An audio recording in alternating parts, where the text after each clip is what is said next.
Could we invite the working group involved in registry to come up? Dr. Ashley, Dr. Carr, Dr. Ko, and Dr. Lau. Yes, yes, yes.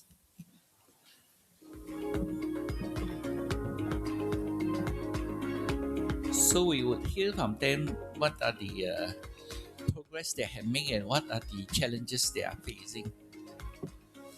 Any, any? Yes, sure.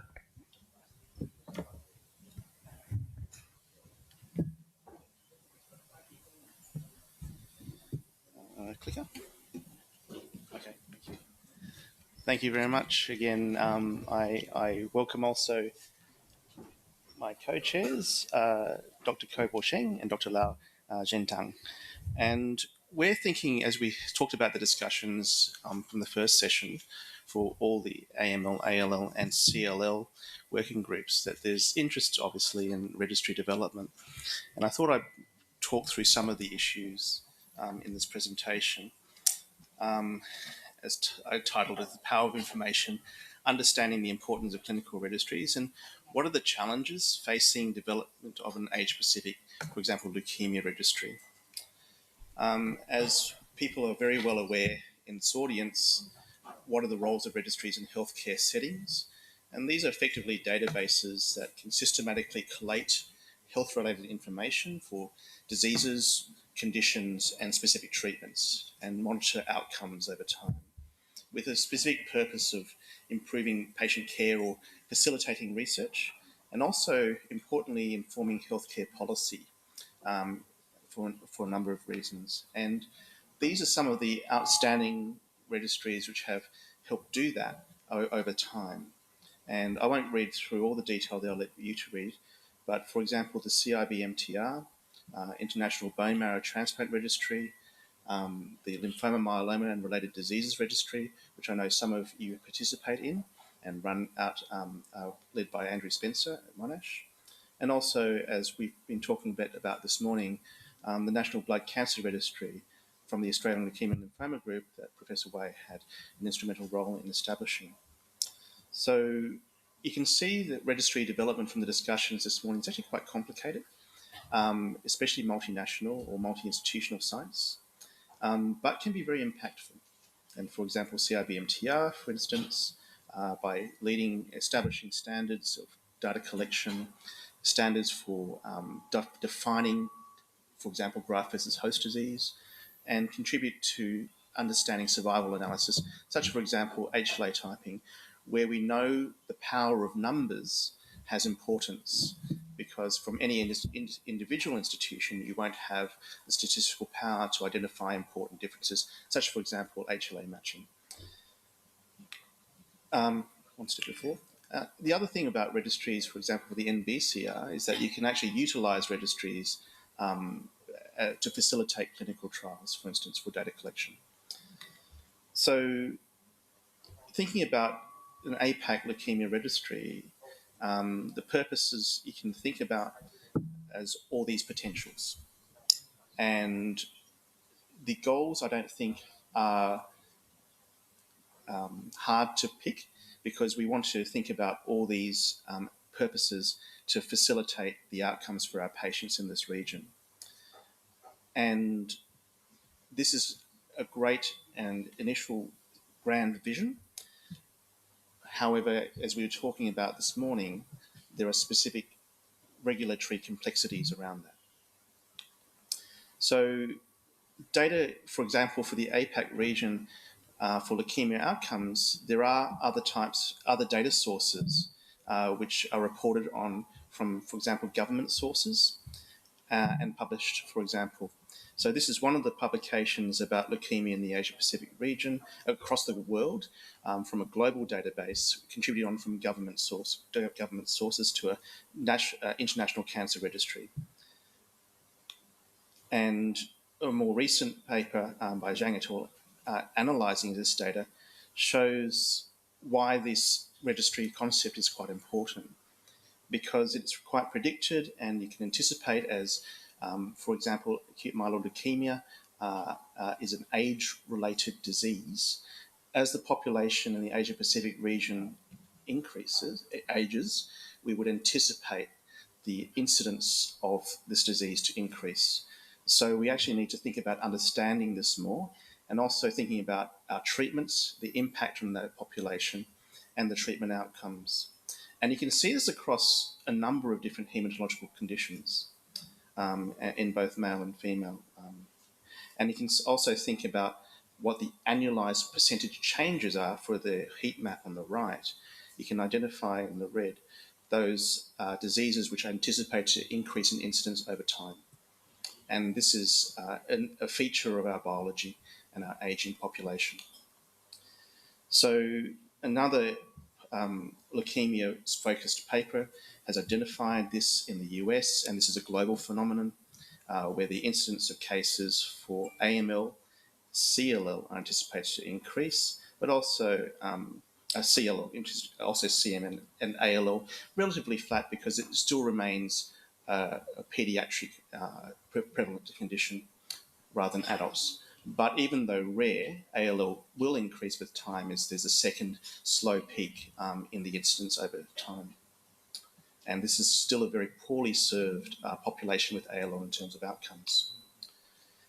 Why is it important that we think about this from the Asia-Pacific region compared to other centres across the world? Is that there may be, and we know that there are different genomic bases for our existence, and specific genomic incidence has an impact potentially on disease incidence, but also potentially disease response. And as people are aware here, the BIM, if we look at CML and the response rates, for example, imatinib therapy, it can be sometimes influenced by genomic SNP alterations, for example, for the BIM gene, which has been shown before, and response rate in the Asian population may be different to that in a Caucasian-based population.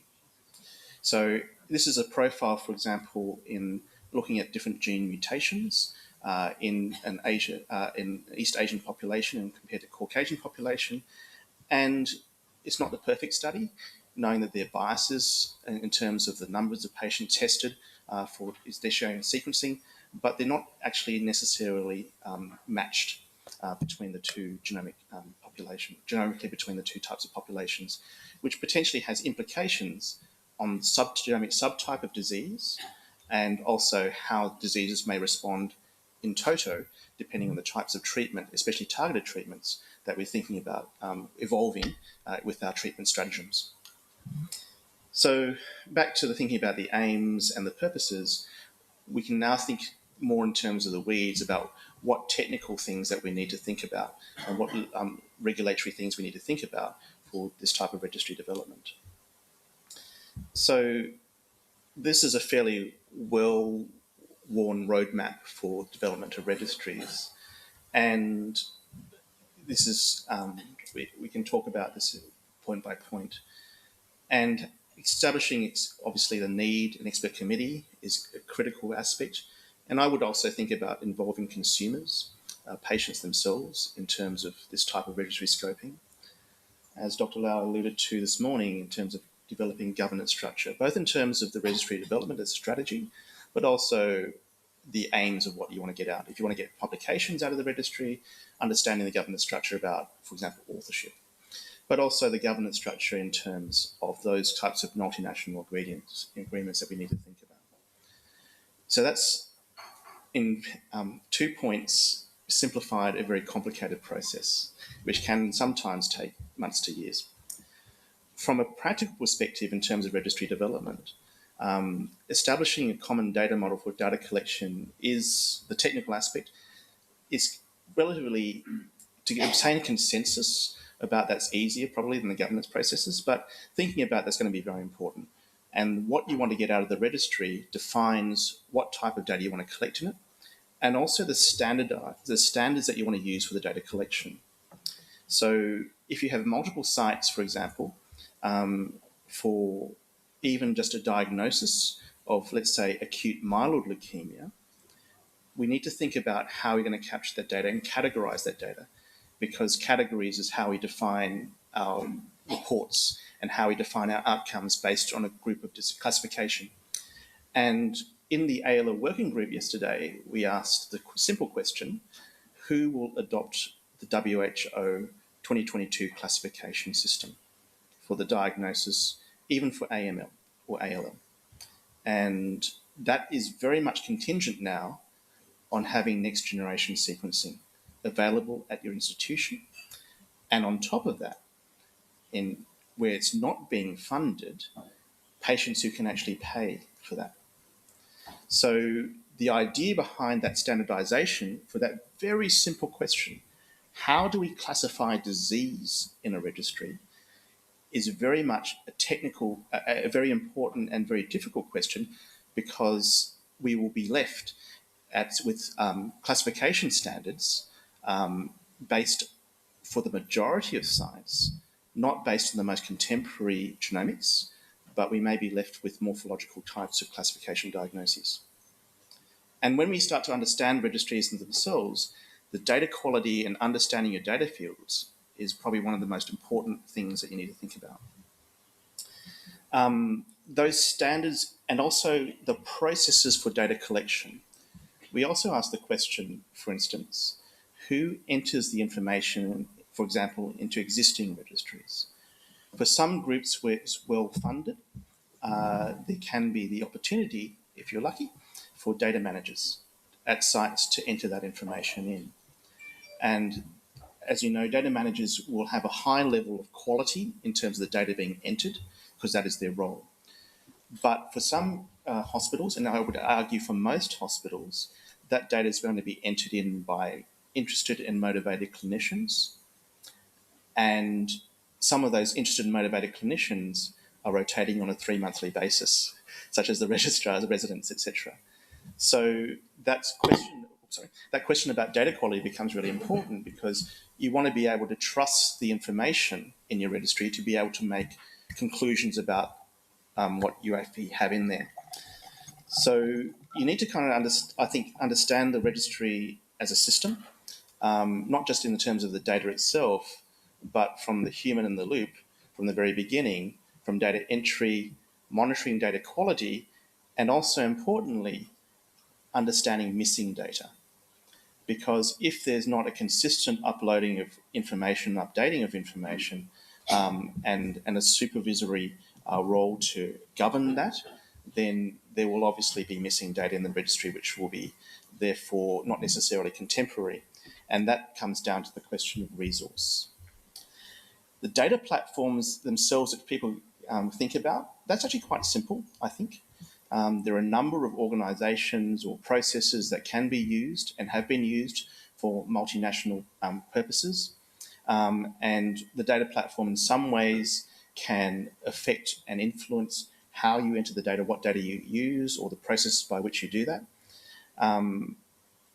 So that shapes, in a way, how you develop this, but we can talk about that in a subsequent slide.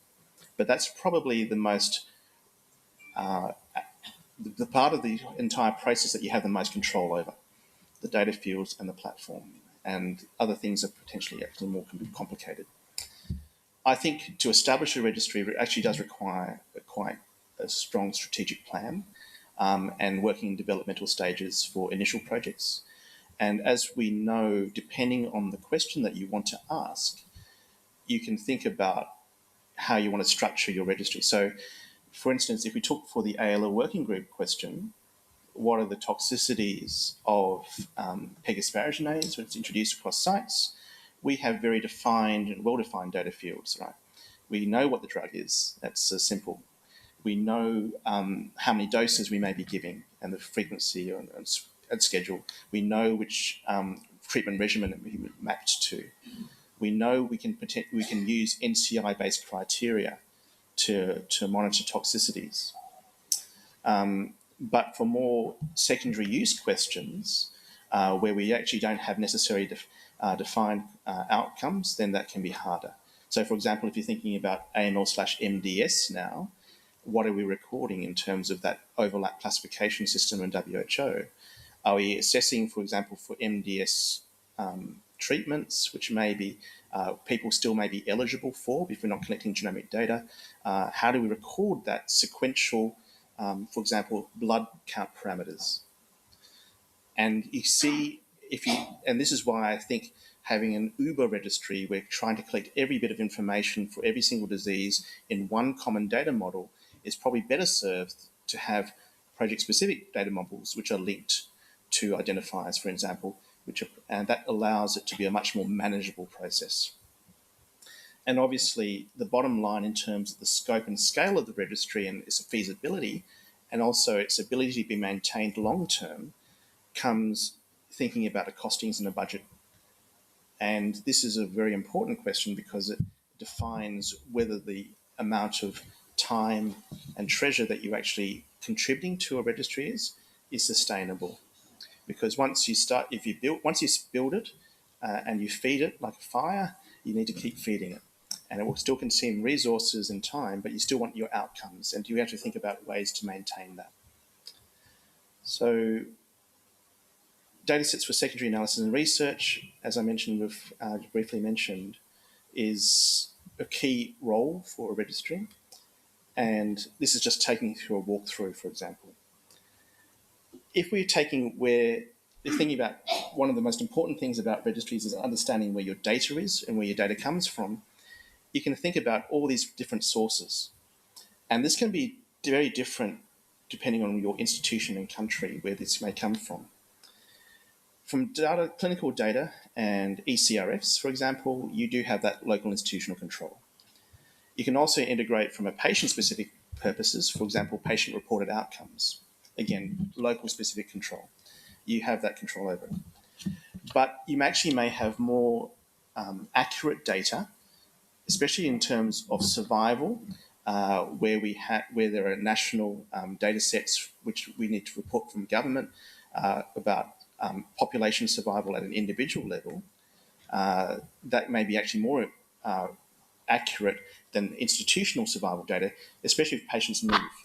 So they may have had their treatment for their disease and they never see you at your hospital again because they've moved in either location in that country.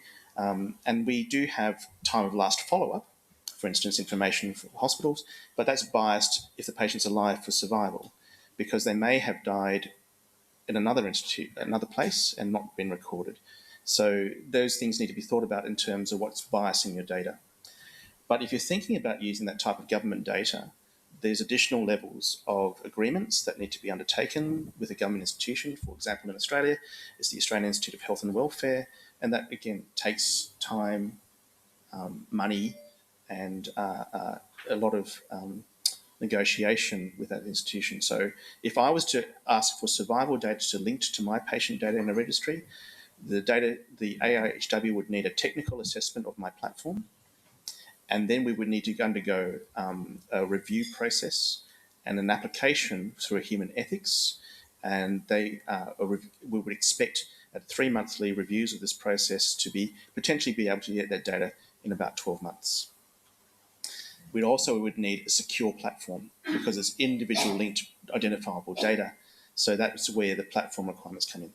But that's the gold standard. So, but not necessarily what we can do it today. Data privacy and data considerations. As we spoke about this morning, this is a big question, and there are different strategies to think about how we develop registries to do it. And the easiest level data sharing is aggregate data from different countries in which we have a defined common data model that each country is responsible for. And the sharing in terms of publication, etc., for instance, or for quality measures, is aggregate data sharing by country as a survey. Now, the difficulty with that is with aggregate data is you can't break it down to do that power, right? So the power of numbers cannot apply because you can't combine those data sets because it's aggregate data. So it kind of depends on what you want out of the registry, but that's probably the easiest way of doing it from an institutional regulation point of view and data sharing point of view, because no data actually leaves as a patient level data that institution. Once we start thinking about sharing of individual data, as Prof. Goh is mentioning today, we get into the issues of multi-jurisdictional in case of APAC, but also multi-institutional human research ethics committees, as well as the requirements for multilateral agreements for data sharing. And we won't necessarily, I won't talk about it at the moment, but we can talk about it in the discussion. If we're also doing individual patient level data, we need to think about standards for data privacy, which there's privacy legislation that we don't want to contravene, which applies to different countries. We need to be compliant with it. The patient consent is another question. Some patients will consent depending on let's say the NBCR. They've consented to their data being collected. They've been consented for their data secondary use. But in some retrospective studies, for example, if they haven't been consented, they have a waiver of consent. There are questions about whether, based on jurisdictions, you can use that data for secondary use for what some of the aims you may want to get out of a registry. And also, to standardize an approach for data sharing at an individual level, there must be a standardized way for data de-identification.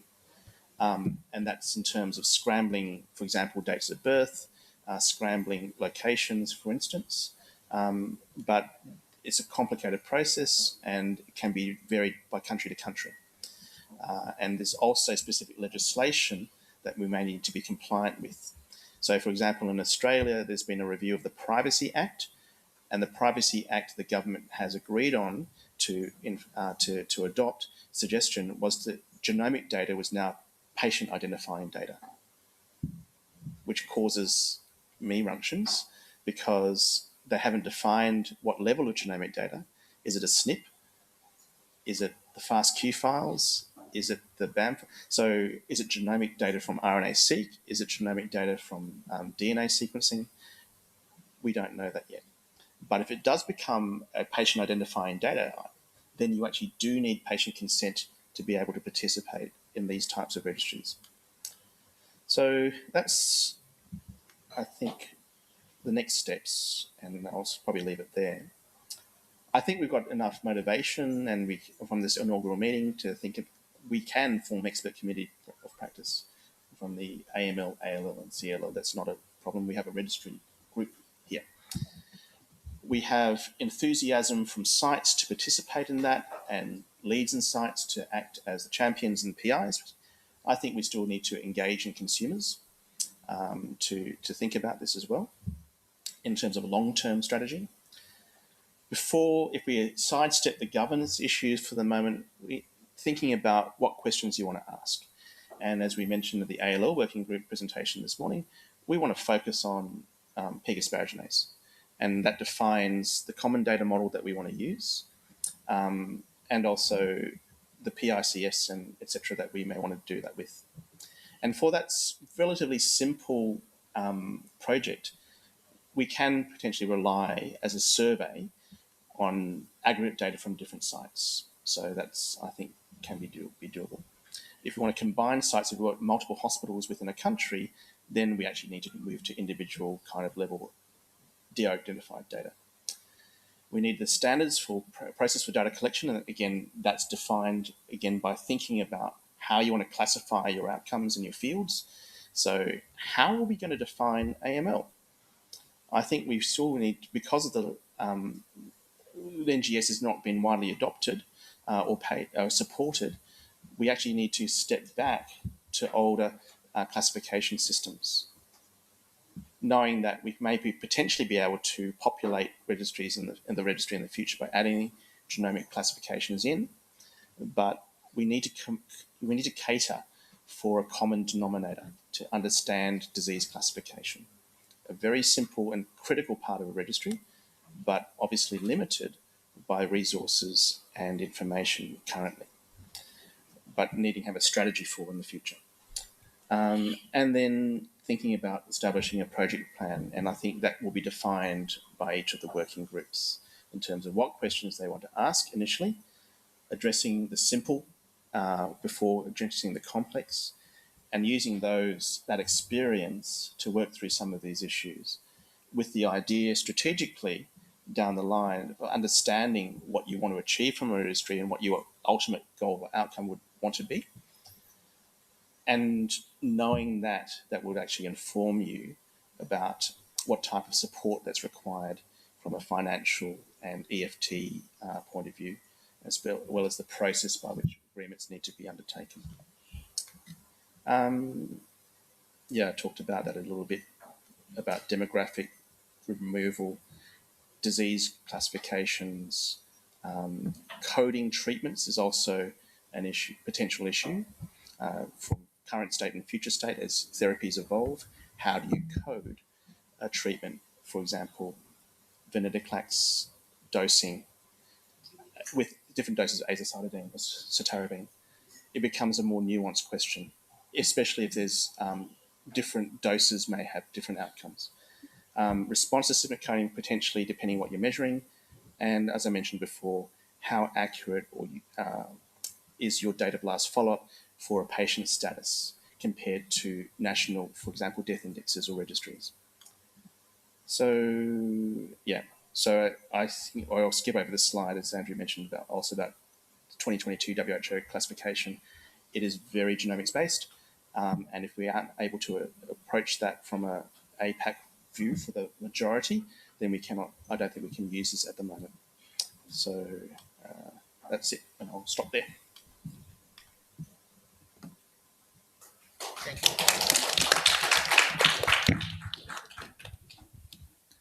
Thank you.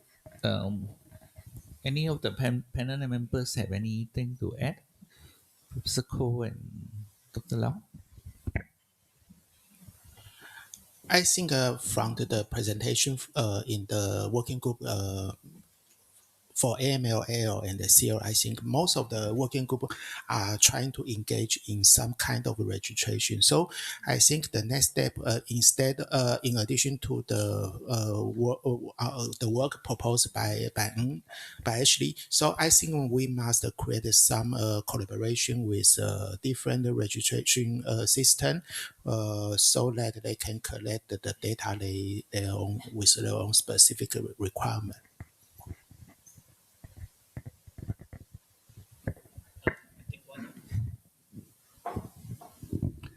One of the things is we can probably take notes from what has already been done previously, like from Asia Myeloma Network, where they have a kind of a shared data agreement and some methods to input data and probably also update things along the way. Also, where myeloma, as we know, also changes quite frequently.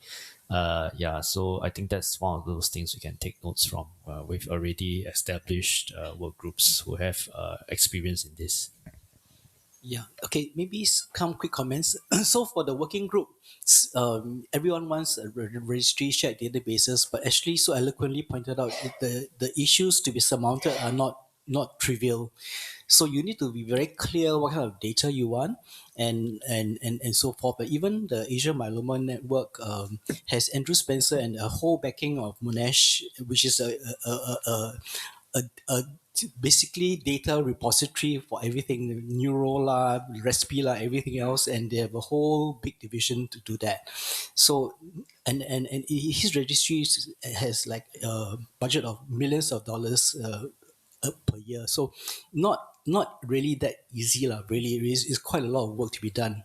So, the individual advice to the groups is that exactly what you want. If you want a really like individual data directory that could be queried, that's ideal, but that is a lot of money.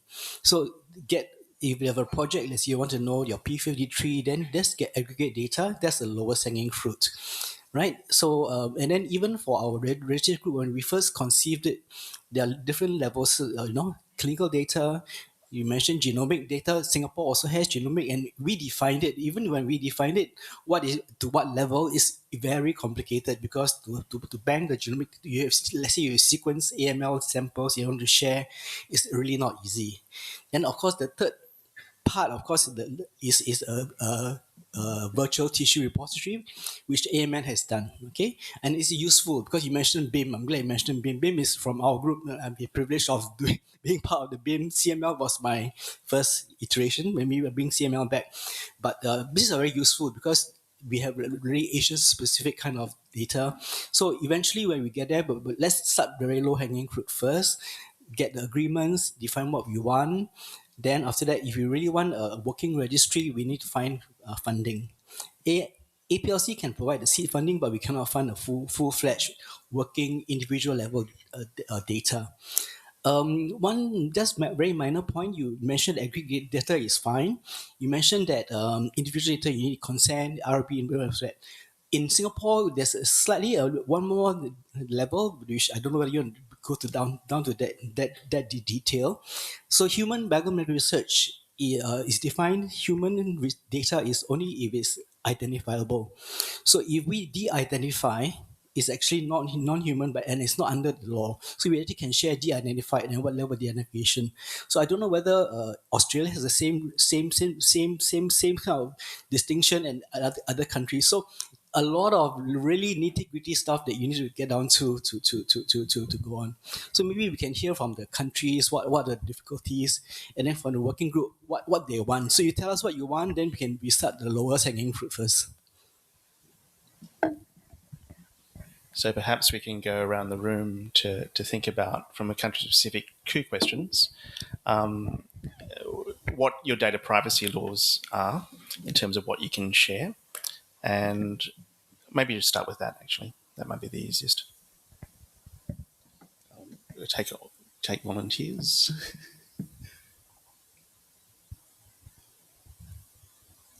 Please, Dr. Z.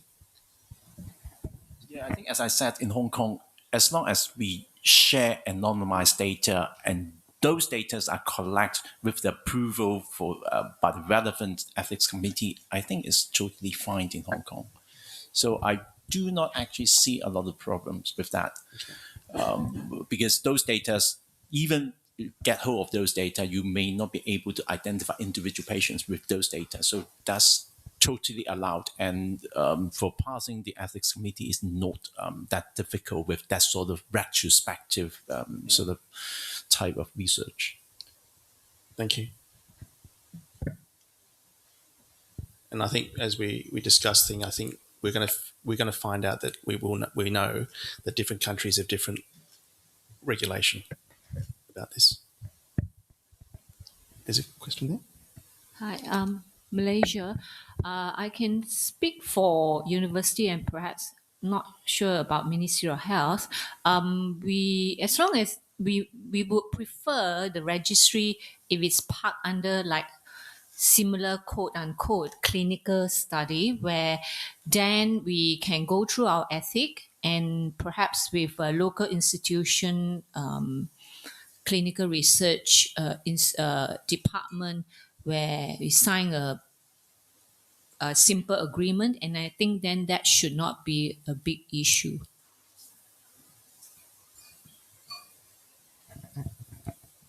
Ministry of Health, Subin or Jerome? Anybody? Jerome? Thank you, Professor Goh. I think for the Ministry of Health in Malaysia, the regulations are still evolving, right? I think in the past it was not very well regulated, but recently there has been some changes.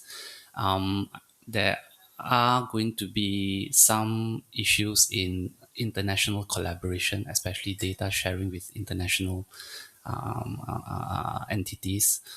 So I echo the thought I was just discussing with Professor Gan, that the easiest pathway for us would be to park this under a clinical study, a multi-center clinical study, and we sort of contribute data as part of a clinical study. That would be the easiest pathway for us.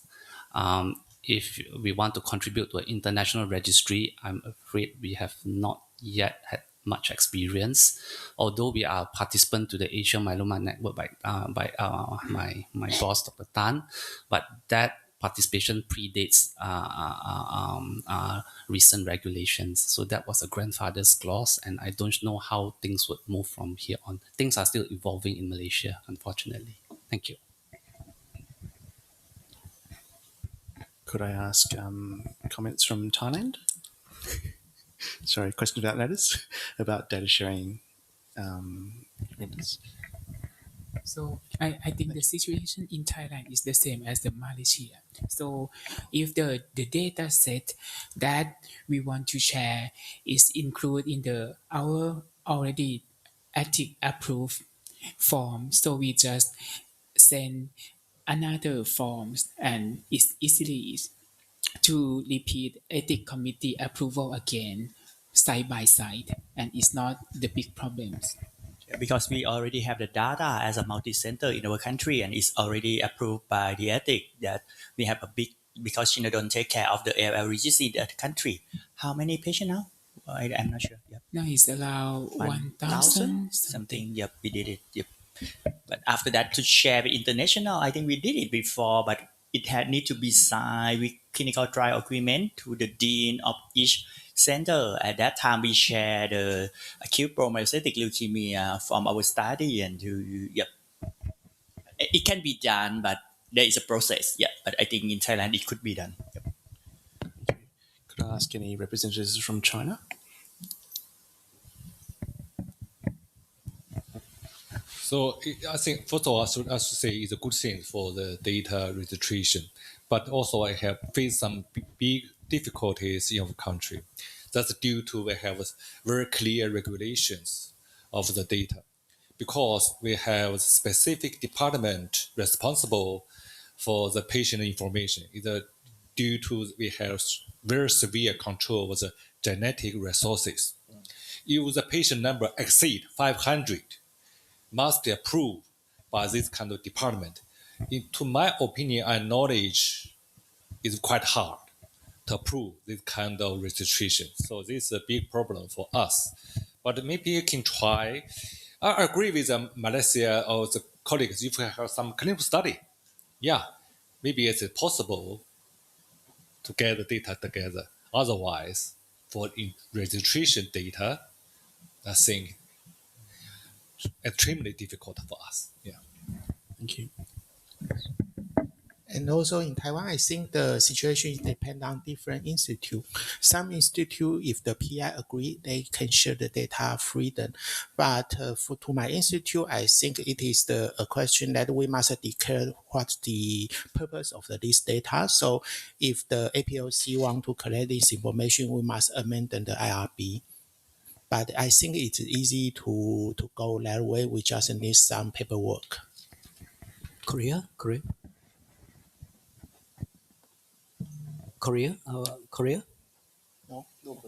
Oh, Professor Kim has gone. Okay. sorry, Dr. Kim has left, is it? Yeah, yesterday he left. Oh, Dr. Kim left. Okay. So I think that was a really important discussion. And I think from the first step, from our point of view, we should actually get those types that from a country-specific requirements. It appears that a clinical study is easier, which means that it's project-specific, Yes. which is easier. Then project-specific for us, if is Singapore has got the human biomedical research laws and all that, but if it's a clinical study, then there's ethics committee. So an ethics committee approval trumps the law, so you actually can bypass that. So it's very similar. So if you can get ethics committee, but the ethics committee will want to know how the data is collected, whether consent and all that. So let the individual country or institution sort out with their own ethics thing. And so basically define what you want, and if it's study specific, P53 in AML or whatever it is, pack as per use. I think that is much cleaner. I agree. Ethics committee is a lot. They know how to handle those questions. Yes. Rather than a secondary use question, much Correct. easier. Yeah. If you go to like a national committee like China, that will be very difficult because they, yeah. Andrew? So the registry we set up in Australia was set up as a clinical trial, and it was set up under the AWLG. We could consider setting up another trial, which is an APLC master trial, and then each project becomes a domain. And so rather than having to do the whole thing again with a new research question, we just submit an amendment, do a focused data collection exercise, and then that's it. And then again, similar to what we were talking about before, each site could then just have one agreement with the AWLG as a trial centre, Yeah. which may overcome some of the other concerns which people have had. And then we could then obtain some focused funding specifically for this Yes, exercise, yes. which could then be distributed to the sites. Project specific, yes. Yeah. So I think later, so you covered both the trial as well as the data sharing, and that model will probably work quite well with ALG. Yeah, I think as a overall governance structure, absolutely. And please go. Yeah. Just one other thing, the benefit of setting up a separate thing to our current registry is that we can then choose a different database, which is more user-friendly to all the sites, maybe a REDCap, and then we can extract the data from our current registry into that, and then it'll be more easily linked to the others. But Ashley's an expert on this. Yeah, so actually, there's an academic REDCap which is free, and I'm sure you must be a member of that. So Yeah. So let's me talk about platforms. This is probably the easier part of everything else. So it will, whether you use REDCap, which is free, it still actually has EFT in kind, and it needs each of the. It can be run from one place. It can have good controls in terms of data security, and that's what it was designed for. It's designed as a registry. It does need a dedicated manager for that project, so that's EFT. Maybe take a survey. How many of your local registries are REDCap? So ours is actually in REDCap, but it's not Part 9 compliant, but it's good enough. So locally, I know that a lot of registries are using REDCap locally, but there's some may be outgrowing it. Okay, maybe Because- take a straw survey. Who's Internationally, yeah, from each country. So perhaps. Singapore General Hospitals is in REDCap. I don't know. Tan Tock Seng is in REDCap. Sri, and Melissa is your registries in NUH in REDCap. Mel. Yes. Sir? Okay. So Singapore is all in REDCap. Andrew. Last thing is maybe the next step will be to try and form sort of a funding pot for this with the various industry partners, and then that could then fund the submission of the trial with local So support it'd to be easier initiate if the we have registry. a project name. Then we can actually source the correct funding sources. We Yeah. can come up with that. There are other platforms as well, and so there are other academic data linkage groups who facilitate national research, and I just mentioned because I work with them, so that's my declaration of conflict. The BioGrid Australia has run multinational registries of data before, and one of the important considerations and why we chose them for a number of our projects is that each institution or each country has absolute control over their data. So they set up servers, for example, on a country basis behind their own firewalls, and the data is actually not shared as in transported anywhere else. So that allows a degree of security. And I didn't want to talk about technical aspects too much, but they're ISO 27001 compliant, and then also GDPR compliant in terms of the data security. And that allows potentially data linkage between data sets and analysis of aggregate of the data itself without actually needing any data to be transferred from an institution. Yeah. So maybe platforms. Maybe we save it for next year's meeting. There's a lot to choose. Maybe we establish what is available, what we want to do, get some groups going. Then because the BioGrid approach will require dedicated registries, consent, and everyone to individually enter their data and link to the BioGrid. I think you can always have a staged approach, like we discussed before. Okay. And even project specific allows secure data entry from an institution into a platform. So it's either BioGrid or REDCap. So I no think point those are doing two both. options Yeah. that Okay. I work with at the moment.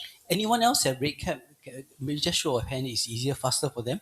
So Thailand has REDCap. Malaysia, any of you have eye on REDCap? No. Bangkok, Eric, no. Hong Kong, no. China, any REDCap? Don't have. Okay. So this is one of the other questions about what is able to be used across Yeah. the different institutions. Sure. So if we cannot, we need a platform which is applicable across each country. But I don't know whether your Belgrade will be able to penetrate the China group's firewalls. The data stays behind that firewall. It just, if an optimal solution would be that REDCap open source registry, which is secure because you can start doing it yourself with the common data model, which is shared. So REDCap will require. maybe we suggest that each country has a few representatives to your working group, and then they will then share and work out the nitty gritty details. Yeah. And again, a staged approach. You don't need to do everything at once. Yeah, correct. Yeah. So, with partner institutions on a platform, we can start, right? And then we can think about scoping out one of the, even with BioGrid, you do need agreements with BioGrid to do the data linkage. But so that's a more complicated process. But I think starting off at REDCap is very reasonable. And then working from there.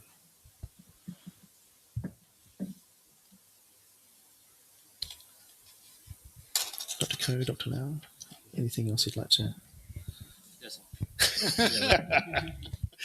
So we have a plan. I think we have at least one project for each working, or three for each working group you can think about. And then thinking about developing your common data models for that. And then working out processes thereof after. And I think you've taken extensive notes, Dr. Lau. Which can be put together and formulated and circulated. But very happy and very welcoming for representatives from every hospital or each country to work through as champions as the regulatory environment we need to think about.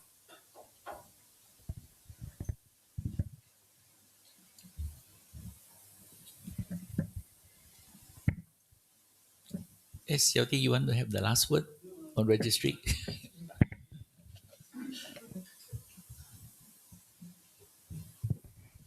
Or maybe we move on to the next part. The Yauti will brief us on the clinical trials and the environment, current environment.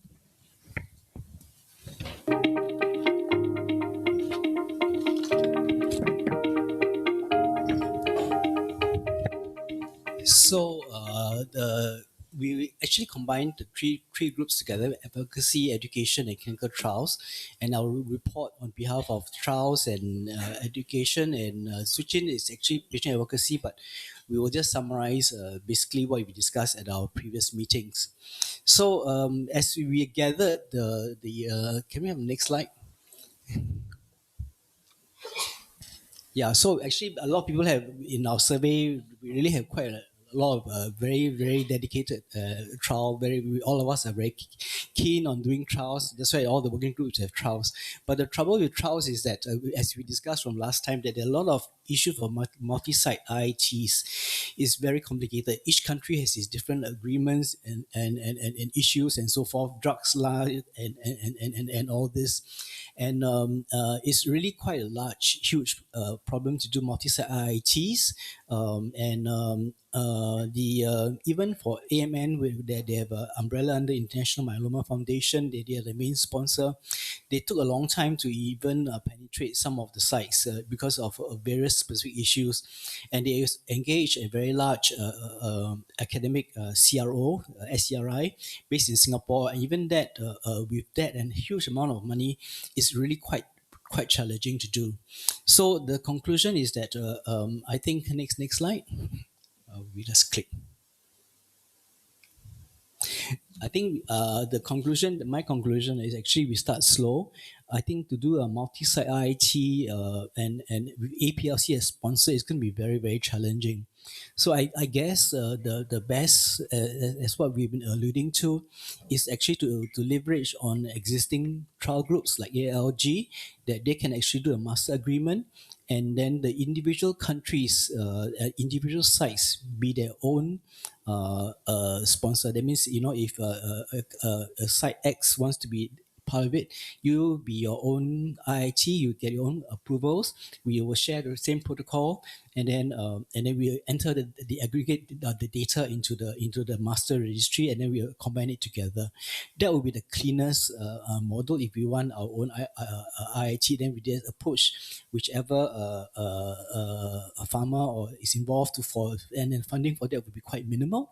There will be no funding for data entry and all that sort of thing. It's just for use to administrative purpose and maybe just to get a drug.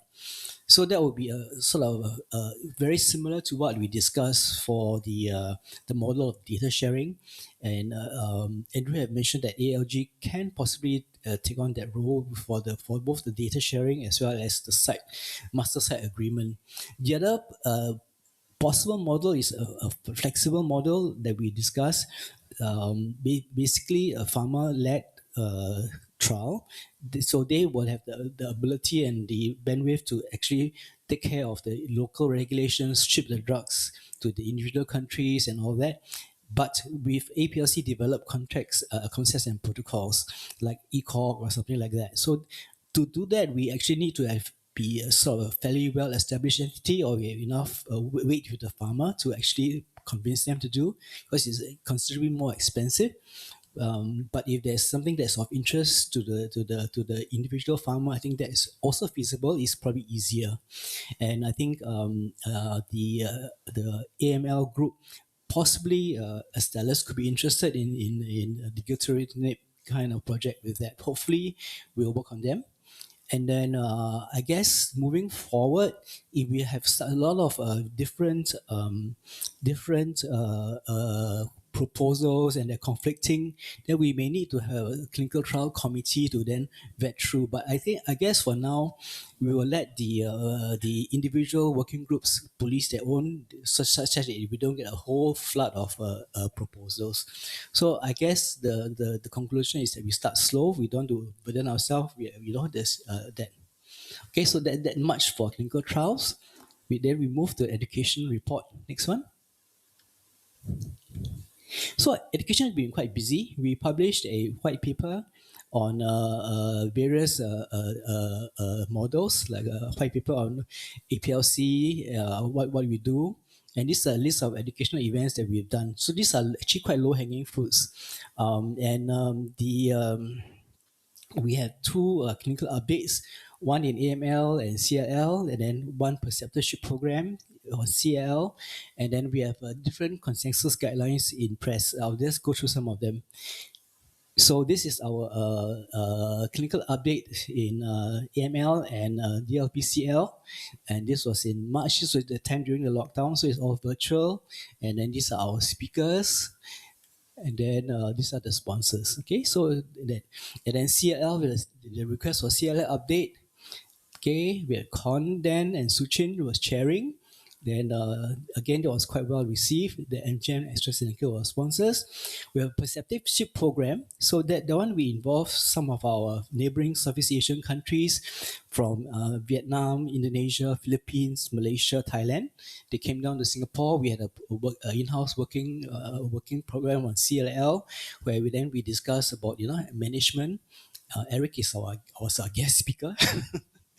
And then we had a nice program, and this one was targeted at the more junior doctors, and they had a good time. Okay, led hands-on, led practice, and all that. So it's quite good. Okay, and then it's co-sponsored by APLC, SGH, and then of course AstraZeneca. Then we have 3 consensus guidelines. We have 1 consensus for AL in PRESS, okay? And then this is our published one that Eric presented for CL in the region. And as he mentioned, this was done, but it is again outdated already, so we are thinking of updating it. And finally, one for CL in Singapore. So you may ask why we do so many consensus guidelines or management or so forth. I think the request in Singapore is must use some context. Our funding agency works in inscrutable and mysterious ways. So we have to have all these consensus guidelines to sort of educate them, I guess. please don't record this down. If not, tomorrow we out of a job.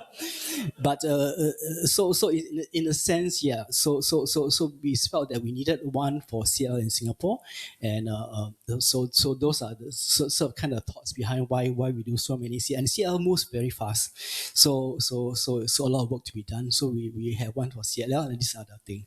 Now, for education, Kim is supposed to be the thing, but I put myself in the list because everyone comes to us. But if there are like individual farmer that want to do, let's say with one in Thailand or in Korea or something like that, you can always contact the individual APLC member in the country, and then let us know, and then we can help facilitate with the logistics. If you want to do in China, by all means do that, and then we can then contact the APLC members, and then we can do the logistic back. So it doesn't need to be in Singapore alone. It's just happen to be in Singapore, then they do it. Okay, so it can be anywhere. All right. Yes.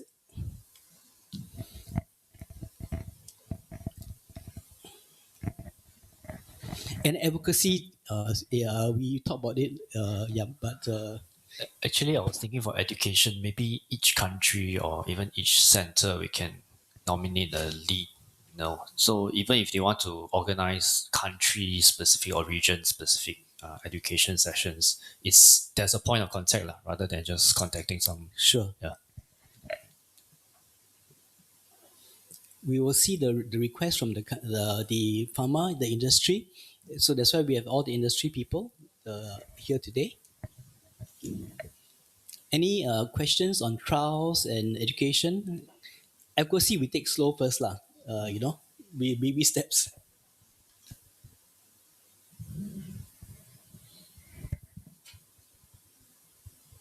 So clinical trial, Andrew, is possible to use ALG as the coordinating center. We have the master agreement, and then we sort of do the individual ITs out of it, and then they can sort of give us the sort of like stat support or something like that, some minimal support. Is that possible? Yes, I'm just trying to think of the most economical way of doing it. Maybe the option is establishing the data sharing framework, because then there's a database to enter data, and then instead of doing it as a traditional sponsored study, which is obviously very expensive, see if the company will be prepared to have a drug provision agreement with each country based upon specific criteria, which would be linked to the trial we wanted to do. And so then the site investigator would obviously submit a request for drug provision. They'll use the drug, almost like a compassionate access program, not a trial. And then what we do is we collect the data into the almost like a registry framework to collect the parameters that could then be collated, and still use the AWG as the mechanism of sharing data under the sponsorship agreement, like a trial. Like ALG can provide the infrastructure for the agreements, and then the data collection, the research database analysis, statistical analysis, and stuff like that. The statistical analysis could be provided by anyone who's got a statistician, as long as they're prepared to do the analysis for the study. Yeah. But because the only other alternative would be the company is the sponsor, and then each site is a participant. Yeah, that was the second model, which is much more expensive for the company. Yeah. But even a multinational investigator study would be very expensive to run. Yes. Because these days the cost of doing even ISTs has gone up substantially. It's possible, but my experience is that it's almost like 20 or 30,000 Australian per patient in order to do that type of a study. So I proposed was 100 So patients. Amen used to give us like 10% of that, and after talking, we actually raised that to like 2 or 3 times, but which is still under the cost of actual running the trial. Yeah. So ICs are always funded at a discount to the actual cost of running that trial, which is 20 to 30,000. So that's the realistic expectation. Yeah, when we talk all the industry farmers, they always come in at a discount. So it's not cheap, really not cheap. So all the study groups, I wish to have this trial, that trial, that trial, this trial. Think of the funding. We don't have very deep pockets. We just started, so we can't fund a trial. So when you do a study proposal, you have to think of the way to fund your own trial. Basically, yes, no money actually. Perhaps I could just say something about patient education. I noticed that whenever a drug company launched a new product, they had a lot of heart prints. Most of them, all those are talk about the drugs. Patient point of view, maybe it's meant for doctor. If patient read the heart brochure, sometimes they could hardly understand. But now with the ChatGPT technology and all this, you can actually feed a lot of information into a nice looking girl, whatever, and you can ask all sorts of questions, and they are able to provide very good answer, but quite interactive kind of thing. So to build a model is not much a problem, but I think it's something the farmer should consider because it's very interactive. The only thing is said to be multilingual in the context of Malaysia, probably beside English, Chinese, and Malay. But it is you just put that set it in. They can they can ask from symptomatology of CAL, treatment complication. Who should I see? What are the potential things? So the person in the app, they will start talking, and I'm quite and it's always there, rather than doctors repeating the thing. So I think that's very clever, but that's something maybe the pharma company should consider taking. It's really quite easy to do. I think one of So my actually, colleagues let me already say, done. AI is also your pet topic. So I know it's Yes. AI Kevin's also. AI regulation and ethics. So I think ChatGPT is really a good simulator of language. But there's, again, like with the data privacy that we were talking about before, it's not set up for, we wouldn't be allowed to use it for entering patient information into it because it goes to a central place that is owned by OpenAI and it doesn't have any of the regulation around it. There are companies like Microsoft who are looking at interfacing ChatGPT into some of the EHR solutions like Epic, but there's that we still need to think about. Not all countries are, because AI is moving more rapidly than the regulations for specific countries. Some of the regulations around that are going to be fairly restrictive, and as you know, there've been the European Union has released guidance on this and restricted its use for certain contexts, and the US will do that soon as well. And it's great as a potential, I think, but I think it's a watch this space before using it in this context. I echo that actually. So Singapore, where I'm from, actually caught up with that, and quickly they scrambled a whole list of can and cannot do, and a lot more cannot do with AI and patient information or data. So it's coming lah. You're private, so Malaysia boleh, everything boleh. That's for those who like Malaysia can, everything also can. Okay, any other comments on education and patient advocacy? Okay, if not, let's move on to the next session. Can I ask my co-chair Supon to come in for the business end and the final conclusion of this meeting? Thank you, Suchin and Chinadol.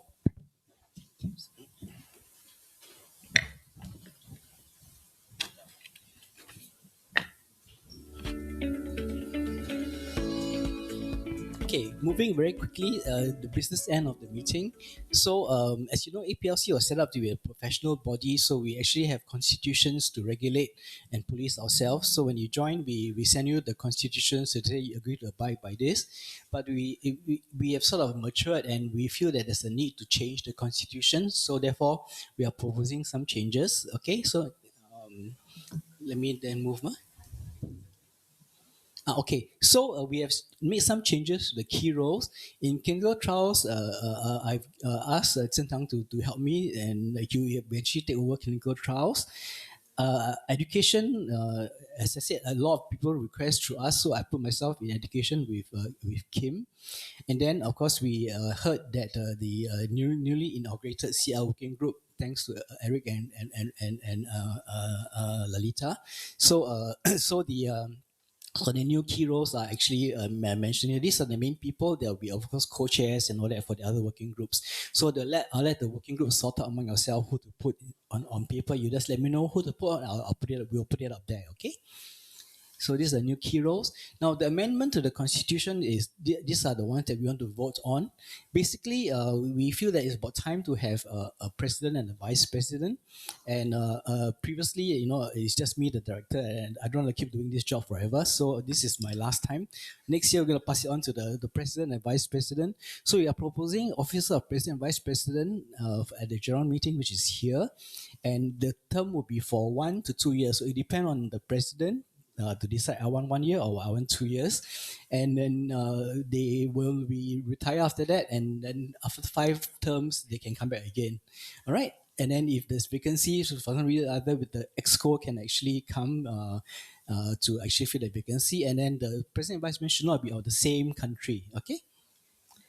Now, then we also previously we had strategic partners, but I think time has come to sort of remove that and just stick to the among ourselves, because initially when we first started, MGen was actually a very main key, but you know they're now picking it. So we were just the work plan committee is just our group here. Okay.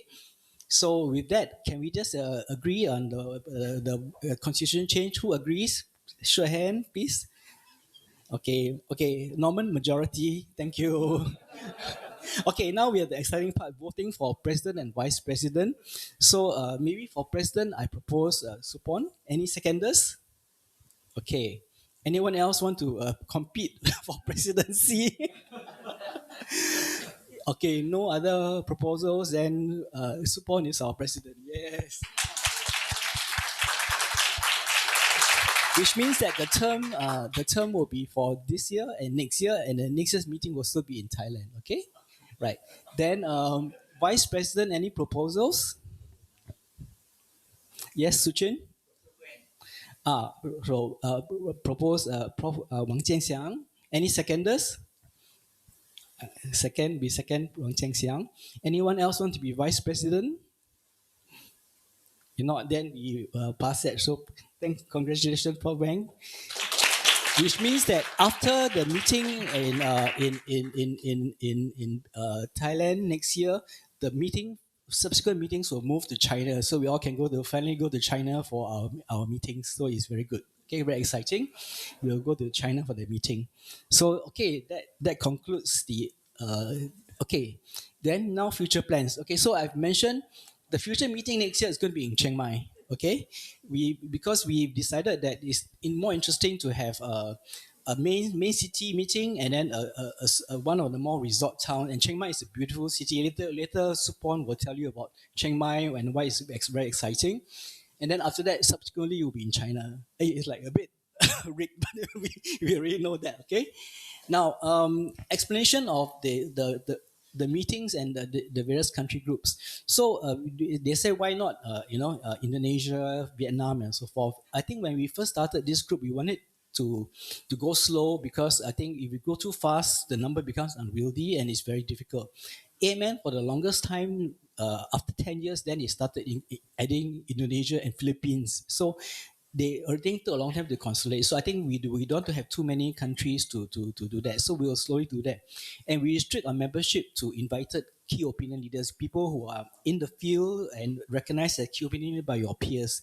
So, it's easier to do that. And so after 10 years, they open up to nurses, to patients, patient support groups, to that. But if you have, like say, key scientists, you have different projects you want to involve in your subgroup, you can invite them along, but not as that. Maybe just ad hoc groups, you can invite them to the meeting. Okay, so this is just to clarify why we want to keep it small. I think this number is very manageable, 40 to 50. We can add a little bit to beef up CLL, to beef up if certain countries want to beef up their steering com membership to prepare for the subsequent meetings. By all means, propose to your ESCO member. We can always increase it. Okay. Now so this is our first summit meeting. So summit meeting is basically within our own group, closed group like this, invited members only. But we also are open to possibility of a scientific meeting, which is like ESMO Asia, a commercial ways open to everybody. And that is actually to put it very, very crudely, to make money. Okay, so like ESMO Asia makes a lot of money every year. They charge a let down and a leg. And so different countries have different capabilities of organizing scientific meetings. Singapore can possibly do, but Singapore is very expensive. Malaysia has done a lot of scientific meetings, and it's very reasonably economically viable to go to Malaysia to do that. So maybe when the time comes, you can the president can decide between summit, maybe one summit and one scientific meeting if you want to. So the different countries, you decide what you want to do. Okay, and if it's a very small country, very few of you, I want to do one term, that's fine as well. Okay. So after that, then I suppose we heard all the working groups. The working groups, please continue to meet. And I mentioned that the working groups not confined to the group that you are in. There'll be other people that you can join in. And please continue to meet and work on your projects so that by next year there's something to report, and the various scientific content will be submitted for the next committee to actually update. And then I mentioned about education and research projects. You can actually come to us or to the various country representatives. So maybe I'll reach out to the EXCO member to see which country education member. Then if, let's say you want to do one in Thailand, then we'll reach out to that person. Okay? So that's a quick summary of the discussion. Any discussion, any questions on the structure of APLC? I hope you all understand a little bit. The reason why we structure it is because we want it to be viable. We have experience with different groups, and it grew too fast, became very unwieldy. So we are planning it to keep it small and like this, so that we can have long-term viability and sustainability. Any comments from anybody?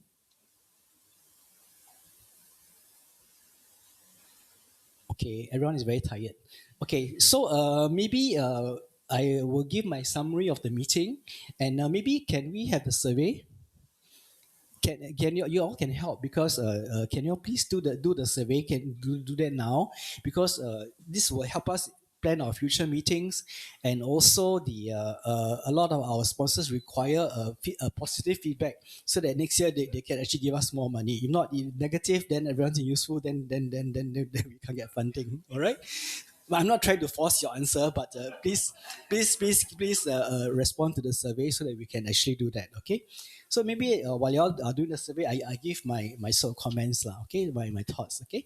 So basically, I think it's been a very, very unexpectedly good meeting. From my experience with AMN and some of the other groups, people tend to be very shy on the very first meeting. So I was very afraid that so many different streams, ALLs, AMLs, CLL, and all that, is very hard to switch and all that. But I think the response is, I think, very, very good. Okay, I'm very encouraged by the participation and the very free discussion. So I think it's very, very good start. And I think, as we mentioned, there are a lot of problems, a lot of surveys, issues that we should. I think we should start slow and then take baby steps first, so that we actually can go for long-term viability. Okay, so I thank everybody, our sponsors, and I hand over you to my co-chair for the conclusion. Thank you very much. I think everyone would agree with me that we have very productive and enjoyable meetings over 1.5 days here. So before I introduce the next meeting in Chiang Mai with my organizing committees. I would like to say a few words to uh, thanks Dr. Go. I think I feel that I have a heartfelt appreciation to Dr. Go who make it possible for this meeting. He put all his efforts, his idea on everything, and that is why we come out with very successful meeting. Let's give a big hand. And not only Dr. Go, but also he has his team, Lynn and Norman, who sit in the back. I think you agree with me that they make it possible as well in contact everyone and the speaker and all kind of logistic, and also the our agency Romy Root, who did a great job. Thank you so much. So next, before I introduce our team, so I would like to show some video that have been prepared for you to introduce Chiang Mai.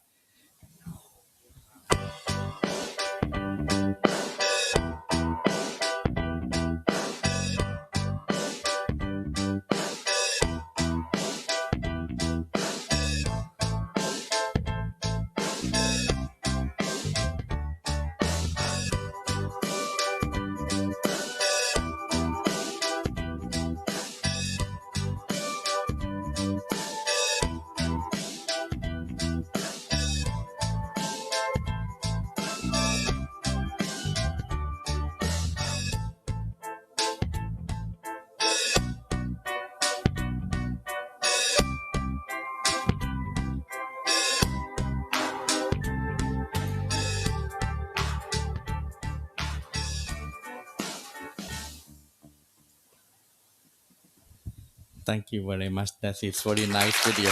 Thanks, Norman. And I would like to have my colleagues from Chiang Mai, Dr. Nalita Norsetada and Dr. Adisak Tantibolivit to come to the podiums to give some kind words for introduction and also invitation. Thank you. So thank you everyone. So I excited to have you in Chiang Mai next year. For Chiang Mai, sorry we don't have sea and beach, but we have mountain, temple, and we have beautiful scenery view, and we have culture because we 700 year city, yes, and our hospital is one of the university hospital. We have 1,400 bed. Yep, that is thing about Chiang Mai, and I would have Lalita to welcome you next year. Yep. Okay. Yeah, we are very welcome everyone to join us again and meeting everyone again next year in Chiang Mai. And everyone knows that Chiang Mai may be different from Bangkok, that we have lots of cultures, our own traditions, and we combine modern life with our traditional life as well. So I hope we meet everyone and we can gathering more members. To meet again in Chiang Mai next year, and I hope we're gonna have a very fruitful meetings next year again. So welcome everyone. I think it's a very good start today. I learned a lot. I think there is a lot of unmet need and challenging to patient care in Asia Pacific region. And I think that from Dr. Go that we start slow, but I think it's a good start and we go together. We want to go far, we go together. That all for the patient care and their quality of life. And thank you everyone to be here today for full and very good meeting. Thank you. And see you next year in Chiang Mai, right?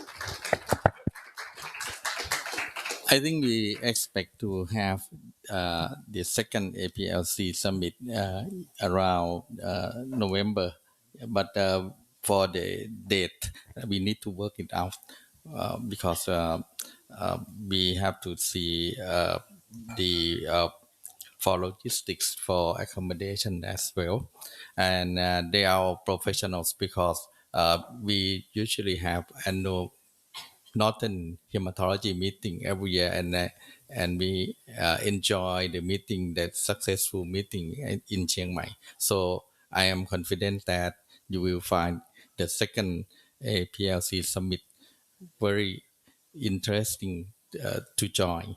And I invite all of you back to Thailand to join the second APLC summit. So with this, I think we can conclude our session, and I wish all of you have a nice and safe trip home. Enjoy your stay in Bangkok if you stay one more day or one more night. Thank you very much, Dr. Ko. Okay, with that, I'd like to thank all of us, and thank you very much. See you in the second summit.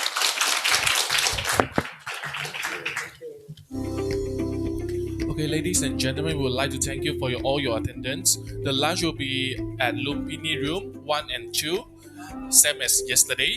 And please present your selection of menu of your lunch on your lunch table, and hotel staff will arrange the set menu for you. Thank you very much, and see you again next year.